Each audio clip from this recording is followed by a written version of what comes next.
What's going on, guys? R2Bits here. My name is Josh. I am Jeff. And we're here to show off a top 10 list of what we thought was the best things that Nintendo showed off in their Nintendo Direct. Yep. It's kind of like the press conference, but since they didn't have one, we're doing their Direct. But I still think it's just as good. Arguably, it might be the best things that were showed off this conference. But without further ado, let's get straight to this video, guys. So we're going to start off with number 10, which is a new character getting added to Super Smash Bros., which is Banjo-Kazooie. And this is something that's going to be really epic added to this game because I already know that Super Smash Bros. Ultimate is it's a fun game. It's a fun game, and getting this guy added into the roster, it's only gonna add more on top of it. You know, it's gonna have new mechanics, new way of dealing with him, and just gonna add a little bit more refreshment to the already existing cast, which is already pretty big at itself. And just adding this guy is gonna make things better. I think Josh is exaggerating just a little bit. Like, I think Banjo-Kazooie in general is a decent, cool character. Everyone's super hyped on it. Maybe it's just the fact that, like, I didn't grow up with the 64 playing Banjo-Kazooie. I ended up playing it after the fact. But I don't know. Like, the way I look at it is, like, it's cool that he's in there. That's also probably one of the reasons why it's number 10 on our list and not higher. So, just to keep that in perspective. It's a cool moment. It's just not amazing. Exactly. All right, now we're going to keep going with the number 9 pick, Cadence of Hyrule, in which Legend of Zelda just took this game and just made it their own, huh? It kind of did. So originally it was based off, what was it? Crypt of the NecroDancer. Yep. And as of all the footage I've seen, it just looks like just Zelda. Zelda and Link playing, pretty much, right? There's like a clip here in the beginning where you have the character from the previous game. But other than that, like, it shows this probably for 5-10 seconds, if that. No, less than that. 5 seconds? Maybe 10 seconds, who knows? And then now it's like, play as Link and Zelda. And then just the whole trailer. And then boom, it's just the rest. It's all Link and Zelda from here, But guys. you want to know something? If you guys know what it is, imagine Zelda, the dance battle, and that's basically what this is. Basically. It really is a cool game. I'm really excited. And in a lot of ways, it actually looks like a real a sequel to Crypt of the NecroDancer. So it definitely gets some credit from us. It deserves to be on this list. And I think at number 9, it's a good spot. All right, we're going to keep going down this list with number 8. This might be controversial just a little bit. Mario and Sonic at the Olympic Games 2020. You compete online. Mini Game Central, guys.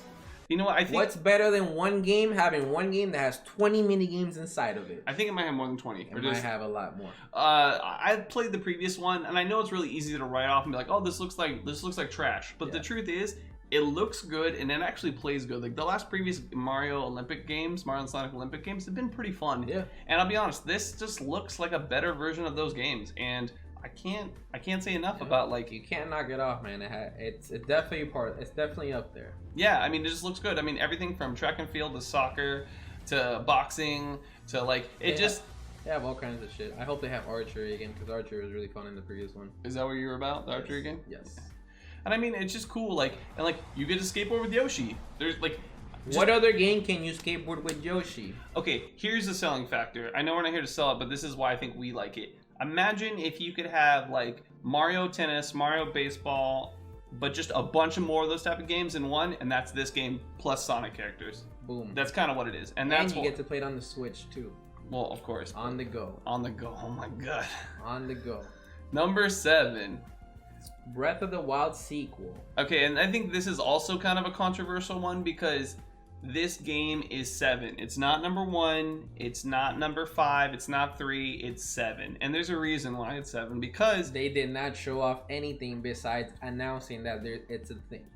And I mean, it looks good. Don't get me wrong. Yeah. Like, as a person that was obsessed with Breath of the Wild. He really was obsessed with Breath of the Wild. I think this game looks good. I think there's a certain tone and cadence. I'm so glad they're using the same world because that's what I've been talking about since day one. Like, they should just go back in time, play it before, the end of the world happened in that game. I'm trying not to spoil it, even though probably everyone watching this already knows it, right? But I think it's good what they're doing, and I like the fact that it looks like they're taking a Majora's Mask approach to Ocarina of Time, but in the context of Breath of the Wild. And it just looks good, and I'm really happy that they're using this engine. And guys, keep in mind that it's going to look better on the Switch because this was originally developed for the Wii U and then ported. So this engine's going to look better on the Switch now, and they're going to be able to utilize it way more than they did last time. So I'm really, really excited about that.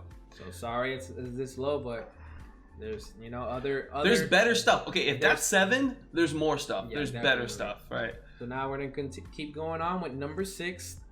Welcome to Animal Crossing: New Horizons, guys. So Josh isn't the biggest fan of New Horizons, Or but Animal Crossing as a Animal whole. Crossing, but I'm an epic huge fan of Animal Crossing, and that's probably why it isn't higher on the list. But we will say it sucks the fact that it got pushed to next year, right? Tom Nook is still a loan shark. He's still gonna break your legs, and he's gonna put you in debt without you agreeing to. He's kind of a jerk like that, but I guess that's kind of what the game premise is all based upon, is paying him back and living your life.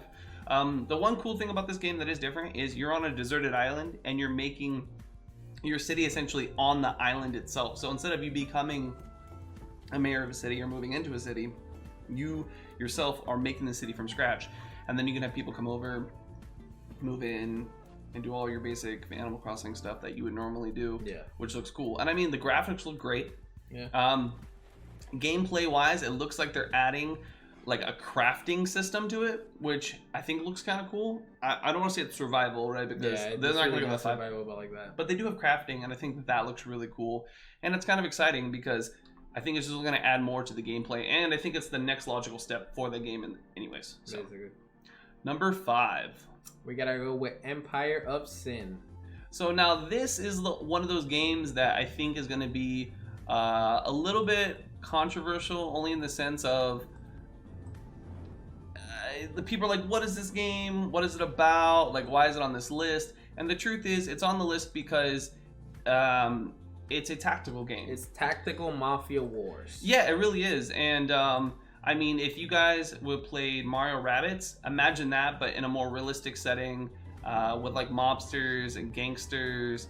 And I just think it looks, I think it came out of nowhere. So right there alone, I think it deserves some credit. I think B, it actually looks nice, right? Like it looks like a good game. C, they actually showed gameplay. Like right now you're watching gameplay. Like not all of them showed gameplay, keep in mind. So like that made it hard to like rank like which ones are going to be on this list, which ones weren't going to be on the list, because we don't want to give credence to games that are just like, oh, it's just a cinematic trailer, unless they're really bringing some heat, right? And you got to know the pedigree of who's making that game in the first place. So I think it's going to be a good game. I think it's going to look like a good game. I think it's going to just do what you want, and I bet you it's going to be a sleeper hit. And so guess what? It's not a sleeper for us. It's on our list, and when it blows up, you'll let us know. Yeah, you'll let us know. You'll let us know. Yeah. All right. Trust us. Number 4. This is going to be Trials of Mana. Woo! Josh? This game looks really fucking cool. It's very Final Fantasy-esque in the sense of it's very RPG-ish. Very, I don't know. It's an action RPG. It's an action RPG. And it's a remake of the original Mana, third Mana game, but they're redoing it completely. Yeah. Like, they're giving it like an amazing overhaul that just looks so nice. I don't know, man. It looks really cool. I like the animated look. I just think it's something different. I think it's less hack and slashy, more tactical. Yeah, it's a little bit more tactical than it is hack and slash. Like I like how they have like spells and that type of shit. I don't know. It just looks something very different. I think a Mana game, if you've never played one, this would be a great one to play. It looks great, and it's one of those things that once you play one, you realize why they're so beloved and why they're held in such high regard, because they just are just like really awesome games. So that is what it is. All right. We're gonna go down with number 3. And it makes sense because Ultimate Alliance 3: The Black Order just says it to you. You know, it was in the title all this time. But this game is really cool. You know, we're getting another Marvel Avengers game. Well, not Avengers, but just Marvel game as a whole. And it might as well be the Avengers. It might as well be the Avengers because majority of them are here. But it looks very promising. It looks just like the OG Marvel games, but the Ultimate Alliance, but just way improved, nicer looking. Way nicer looking, improved. You know, you got some of the Guardians of the Galaxy guys right there. They have all your Raccoon. They have all the heroes that you want. Like this looks like it's Infinity Ward plus Endgame in a hack and slash RPG game that you've been wanting. Plus, they have expansion packs for Marvel Knights, X-Men, and Fantastic Four. Like, and the thing is, those characters haven't been in the zeitgeist lately because Marvel hasn't had the license to put them in films. So you've been seeing the Avengers, right? You've been seeing Spider-Man people. You've been seeing Thor people, but guess what? Those characters are awesome, and they're going to be in this game. So imagine the ultimate mashup, like the title says. Yeah, Ultimate Alliance. And you get to play it, and I think it looks good, and I think it's definitely worth your money. And if it wasn't for Nintendo, this game wouldn't come at all because they're publishing it. So thank Nintendo for doing that, and I'm glad they did because it looks really good. So thank you, Nintendo. Now we're gonna go down with number 2. Dun dun dun dun dun dun dun. Another Zelda game, guys. The Legend of Zelda: Link's Awakening. Oh, it's not just another Zelda game. It's the Zelda game. And you just saw that September 20th, 2019. It is coming out soon, boys and girls. Like, that is very soon. Like, I thought this was going to be like a late November, early November release. Mm-hmm. So, and I mean, oh, the art style. I just found this out because I was watching a Treehouse on it. It's supposed to look like a diorama because I guess the original one was on a GBA, or I'm sorry, the Game Boy.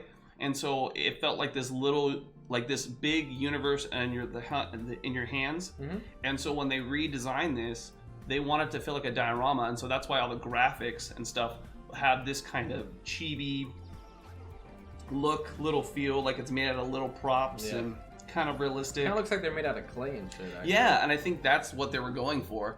And it just, if you've never played this game, buy this game. Like, I might force Josh to buy this game. Yeah. Like, not just borrow it, but buy it, because this is what made Zelda games like what they are today. Like, if you know the history of this game, this game is what brought the story. This game is what brought those other like aspects to Zelda. Because prior to this, Link to the Past wasn't even out yet. This led into Link to the Past. So Link to the Past wouldn't have been what it is today if it wasn't for this game.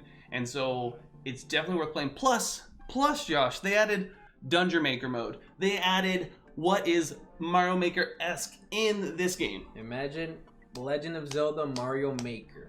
Yeah, imagine if you can make the Dungeons in Zelda, what you guys have been talking about, and now it's in this game. It's not going to be as elaborate, right? Because you pick the rooms and then drop them in, and then Link plays them. But it's still pretty cool. I think it's definitely worth playing. I don't know if it's going to be a gimmick, but it's exciting. This game's going to be pretty big. It's exciting, really and is. I'm very pumped for it, and it might be my game of the year. Might be. Don't know. We're going to find out. Big words right there. Those are big words. I might regret those. Going on. Number 1. The last option in this list. Or the first option. Depends on who you are. Luigi's Mansion 3. You know, it's still a working title. Is that what it said? Yeah, it is. It's a working title. Oh my it's God. not the official title of the game. Oh my God, that's so funny. It says working title on it. Luigi's Mansion, I think it's a sleeper hit. I really do, and I think that's why it's our number 1. Mm-hmm. The stuff they added to this game was so much, right? Yeah. They added multiplayer. They added goo mode, so like there's a mode of Mario that basically Or Luigi. I'm sorry, of Luigi, where he turns into like, it's Gluigi. That's what it is. Yeah. So he turns into like a mode where you can get to areas you couldn't before. He's made out of like spectral goo, and then a player could take control of him while you're playing too. And that's not just the only co-op mode. Like, there's a lot more co-op modes on top of it, right? All your characters are back. I think it's being brought into what it should have been this whole time, which is like a legitimate AAA game. And I think this is Nintendo showing off why them having one console is the way to go. When they had 2 consoles, their development teams were split up between 2 different hardware, and they're making these different experiences, right? But now they can focus on one piece of hardware, and so all these games that might have been, you know, an A game or a B game are now becoming AAA games because they're all on the same hardware, so they all get similar attention. So it's forcing Nintendo just to make amazing games regardless, no matter what. So I think this is the benefit of the Switch. It really is. Also, you saw there, Luigi's doing the whole grab and sling thing now. That's a new ability he can do, which is super cool. Like I said, there's the co-op modes, multiple co-op modes. This is the game. This is the game. This is our prediction for going to be one of the best games out of this whole conference. Actually, I might argue that this might end up being one of those games that people remember the console for. Like, people remember the original GameCube because of Luigi's Mansion, right? Like, here's Gooigi right there. Look at it. Woo! Look at him. And then what happens is when you take control of one, the other one like passes out or knocks out, and like you can get to areas you couldn't before, like those spikes and that net. Yep. So I mean, it looks like cool mechanics, but this is one of the games I think when people think about this console, they might think about this game. I think it has the potential of being that good, and what they showed off looked really good, and clearly it's another level. Also, I forgot to bring this up. In the multiplayer mode, this multiplayer mode right here, it's randomly generated or procedurally generated hotels. So when you're playing with people, the hotel themselves is procedurally generated. That's awesome. So that way it's different every time. So, and I'm just like, again, this is bringing this game to the forefront. I think people are going to play this game because it is so different from everything else multiplayer. And that's the reason why we used to like the old Assassin's Creed multiplayer, because it was so different from so many other things. And I know we keep gushing about this game, but I mean, like, God, it just looks so good. Like, it looks pretty. The mechanics look clean. They added amazing multiplayer. I mean, it has a humor aspect underlying of it. You have these giant boss battles with the poltergeist. It just looks good. There's a lot to be said about this title. For sure. Now, that being said, that is our list of top 10 events, things at the Nintendo Direct. So, Josh, where can they find us? You guys can find us on every social media, on Instagram, Facebook, Snapchat, Twitch, and YouTube at R2Bits. Yeah, and maybe eventually MySpace. Eventually MySpace. We might be making a Google Plus. Who knows? Hey man, we're just getting out there. We're letting people know who we are. But we're going to be providing different types of content depending on which type of social media you follow us on. So make sure that you just don't follow us on one, because you will be missing out on some other content on the rest of the social medias. And we're trying to tailor the content per social media platform, right? So like Facebook makes more sense for like quick vids, lists, brief news. Instagram, we're doing more of a visual news aspect where you can get information on the quick about more news related content. YouTube is obviously like longer explanation videos, scripted 10s, content.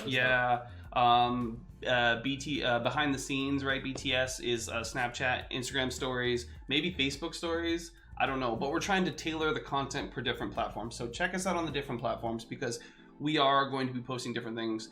We are new, we are fresh. Like this video if you liked it, subscribe, hit that bell icon if you want more information on the regular, and let us know in the comments about what you thought about our videos, if you like them, if we can improve, if the technical issues that are happening suck or you laugh at them like we do. Let us know, because we really appreciate it. It'll help this channel grow a lot. Yeah, and we're just trying to bring you a different perspective, which is that developer player perspective. Like hell, I've been playing games for like 26 years, right? And I know Josh has been playing games for 20 odd years, right? Yeah. So, and we make games. So it's one of those things that it's just a different viewpoint on how we see things. And we also have more E3 content coming your way, guys. So check us out for that kind of stuff. What up? All right, thanks guys so much, and we'll catch you in the next video. See you later, guys.